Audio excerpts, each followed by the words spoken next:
皆さんこんにちは。藪デッサン講座の藪下です。第1回目の課題は立方体です。立方体は円柱、球体と並んでデッサンでは基本形態です。この3つの基本形態の形の描き方や明暗の描き方を理解することは後々のデッサンで大いに役に立ちます。今回のテーマは2つあります。1、二点透視法による立方体の形の描き方。2、立方体の明暗の理解と描き方。立方体はこれですが、ご存知のようにサイコロの形です。立方体は6つの正方形からできていて、それぞれの面は直角です。おなじみの立方体ですが、いきなり描き始めるのではなく、デッサンをする前に分かっている形でも手に取って改めて眺めてみてください。モチーフの形や色や構造や手触り、重さなどを理解している方が確実に良いデッサンが描けると思います。なお、準備編4の二点透視法による立方体の描き方をまだ見ていない方は概要欄に挙げておきますから、そちらを先に見ておいてください。画用紙は安切りの大きさ38センチ ×27 センチと、鉛筆は三菱ユニの 2H から 3B までの濃さの鉛筆を使いました。モチーフの立方体は藪下が作ったものですが、概要欄にリンクを貼っておきますから、皆さんも自分で作ってみてください。それでは立方体のデッサンを始めましょう。まず最初に当たりを取ります。光源は左斜め上にあります。画用紙のどこに描くのか、大体の位置と大きさを薄く描きます。鉛筆を軽く持って筆圧を抑えて薄く描いてください。実際のモチーフより小さくならないように少し大きいくらいがいいです。当たりを描くときは大体の大きさと位置を決めるのが目的ですから、測ったりせずに見た目の感覚で描いていきます。まだ形の描写は始まっていません。あくまで当たりです。この時に注意するのは、立方体の影のできる側の空間を反対側よりも広く取ります。このデッサンでは右側の空間を左側よりも広く取っています。また上下の空間では下側の空間を上側の空間よりも広く取っています。影もモチーフの一部ですから、全体のバランスを考えて立方体の位置を決めます。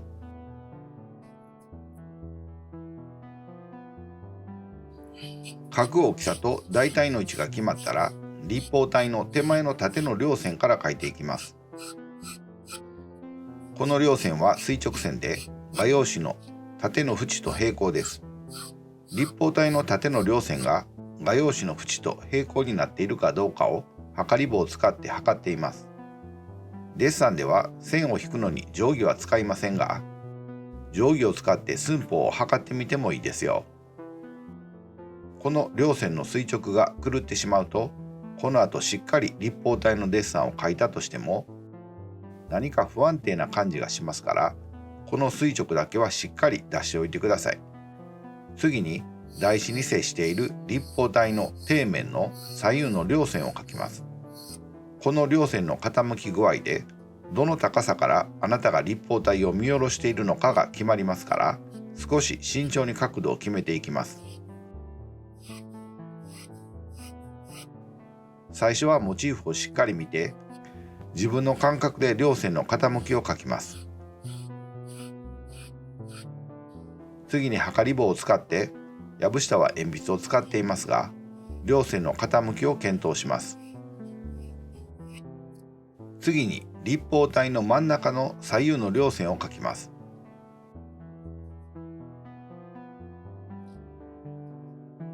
線を引く時のコツは、出発点に鉛筆を置いたら、もう画用紙は見ずに立方体の両線の傾きだけを見つめて素早く線を引きます。なかなか1回で正しい傾きの線は引けませんが、何本も線を引っ張っても構いません。最終的にその線の幅の中に正しい傾きの線があればいいくらいのつもりで引っ張ってください。線が引きやすいように画用紙を動かしても構いませんよ。次に立方体の左右の縦の両線を描きます。真ん中の縦の両線の長さと左右の側面の幅を比べています。また左右の縦の両線は垂直線です。厳密に言えば左右の縦の両線は内側に向かって傾きますが、ここでは垂直線にしておきます。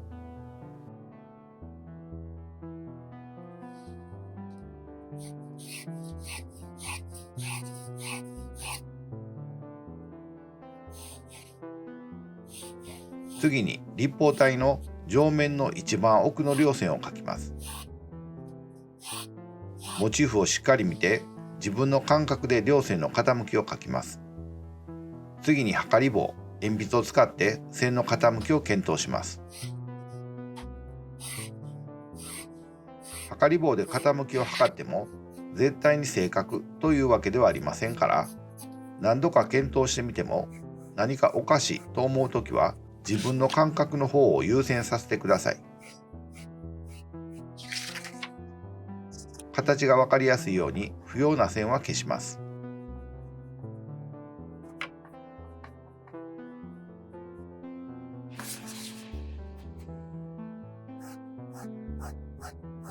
何かおかしいと思ったところは線の傾きを検討し直して修正します。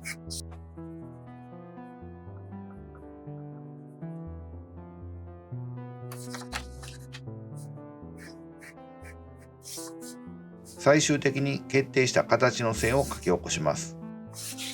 これで形は完成ですが、あなたの描いた立方体は立方体に見えますか？二点透視の約束は守られていますか？もし形におかしいところがあれば修正しておいてください。でも最初からあまり形にこだわりすぎると疲れてしまいますから、そこそこで構いません。デッサンの枚数を重ねるにつれ、形態に対する感覚も身についていきます。形が描けたら不要な線、形からはみ出している線は消しゴムで消し、濃くなりすぎた線は練りゴムで薄くしておきます。最後に消しゴムや練りゴムの消しカスを跳ねぼうきで払っておきます。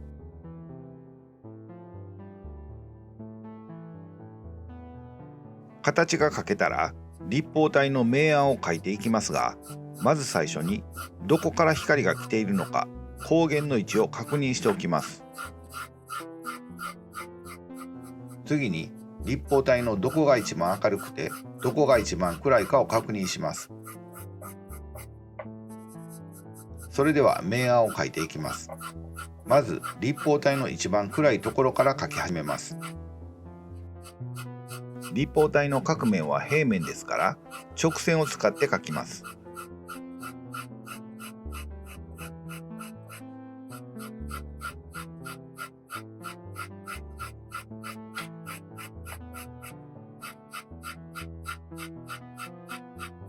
直線が曲がってしまうと平面ではなく曲面になりますから、いつも直線を引くことを意識します。また色ムラが出ないようにできるだけ長い直線を引きます。線は素早く引き往復させないように一方通行の線で描きます。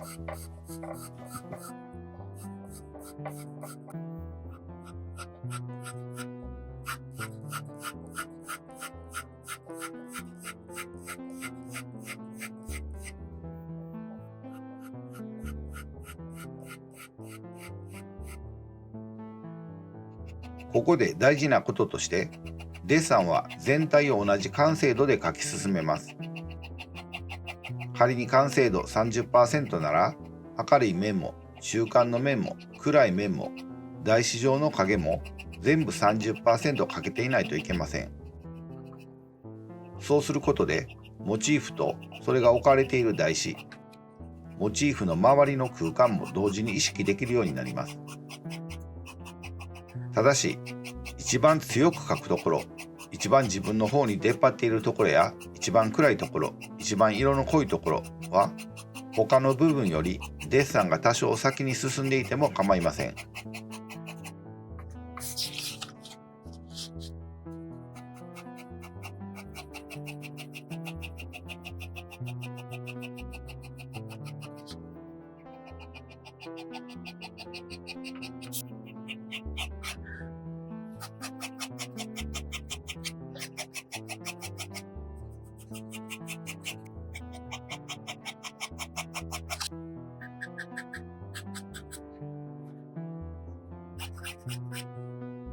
台紙上にできる立方体の影も遅れないように水平方向の線を多用して描き始めます。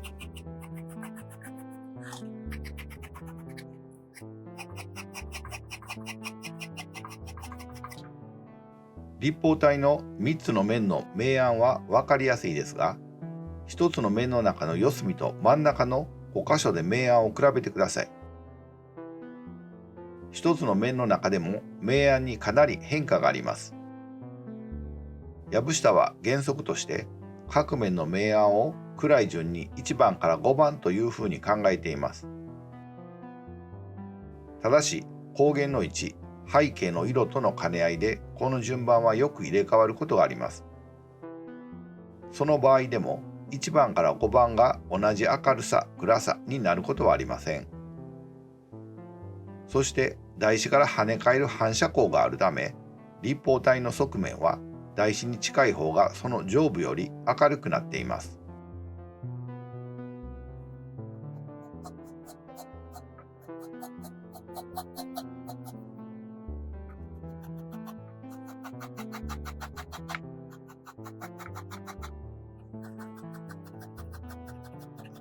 大まかな明暗を知りたいときは、目を細めてみるとよくわかります。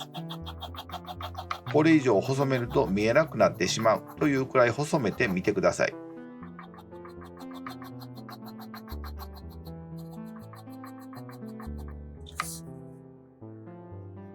立方体と台紙の接するところに濃い影、接地面の影ができます。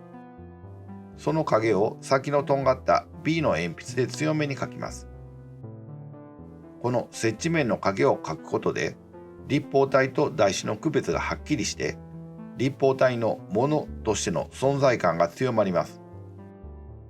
接地面の影は手前は強く濃く、奥に行くほど弱く薄くなるように描きます。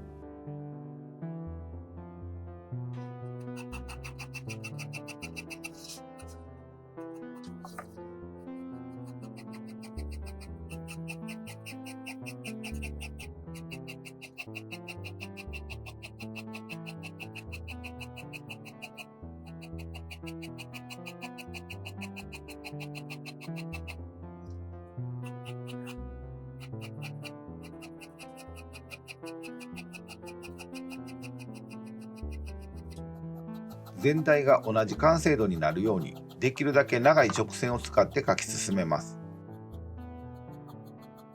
各面の明暗差、同一面上の明暗差に注意して描き進めます。鉛筆を動かしている時でも、頭を動かさずに目線だけはモチーフと画面を往復させ、明暗を常に検討してください。描くことに夢中になってはいけませんよ。しっかり見ることに夢中になってください。全体の明暗がしっかり理解できていれば、放っておいても立体感のある立方体のデッサンができます。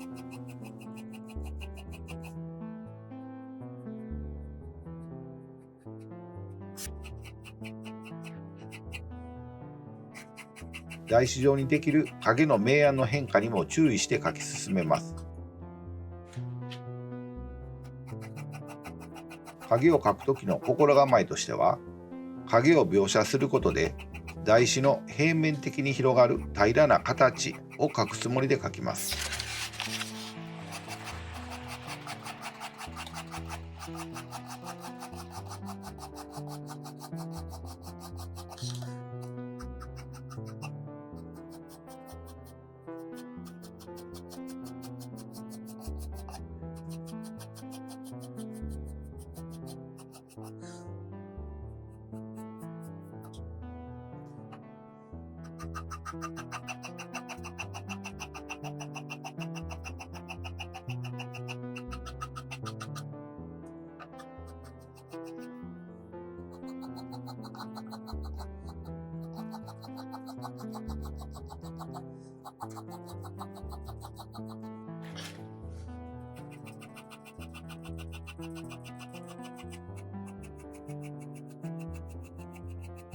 時々2メートルほど離れたところにデッサンを置いて、モチーフとデッサンをゆっくり見比べてください。距離を置いて見ることで自分のデッサンを客観的に見ることができます。そして明暗をしっかり確認してからデッサンを再開します。デッサンが完成に近づくにつれ、この作業を何度も繰り返します。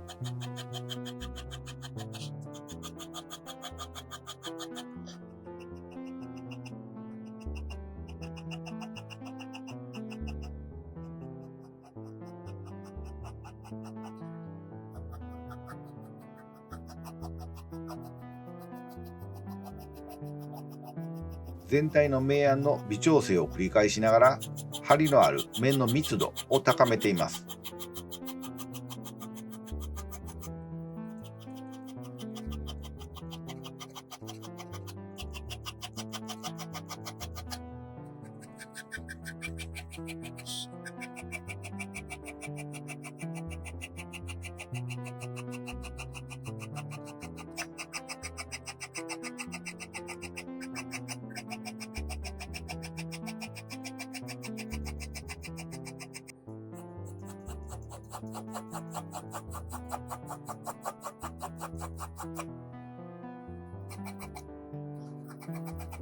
台紙上の影の明暗にも随分と変化がありますから、それをしっかり追いかけてみてください。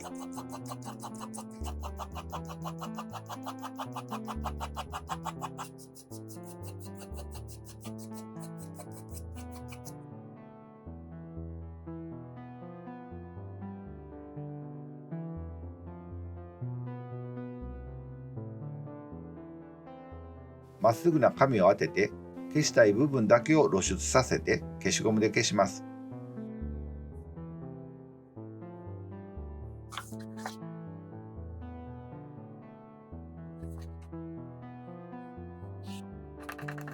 底を平らにした練りゴムを影の周辺部分の濃くなったところに押し当てて輪郭線をぼかします。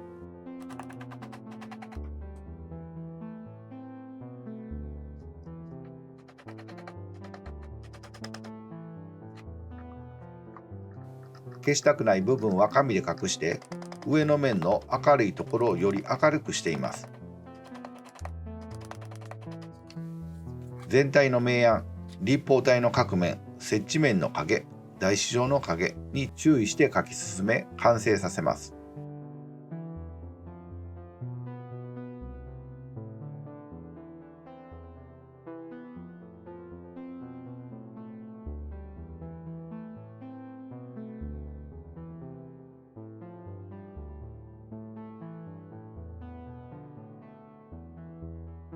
はい、皆さんいかがでしたか？今日は第1回目の課題として基本形態である立方体のデッサンをしました。今回のテーマは2つです。1、二点透視法による立方体の形の描き方。2、立方体の明暗の理解と描き方。立方体は円柱、球体と並んで、デッサンでは基本形態です。この3つの基本形態の形の描き方や明暗の描き方を理解することは、後々のデッサンで大いに役に立ちますから、しっかり理解しておいてください。次回の第2回は、円柱の代用として紙コップのデッサンをします。それでは今日はこれでおしまいにします。また次回の動画でお会いしましょう。皆さんごきげんよう。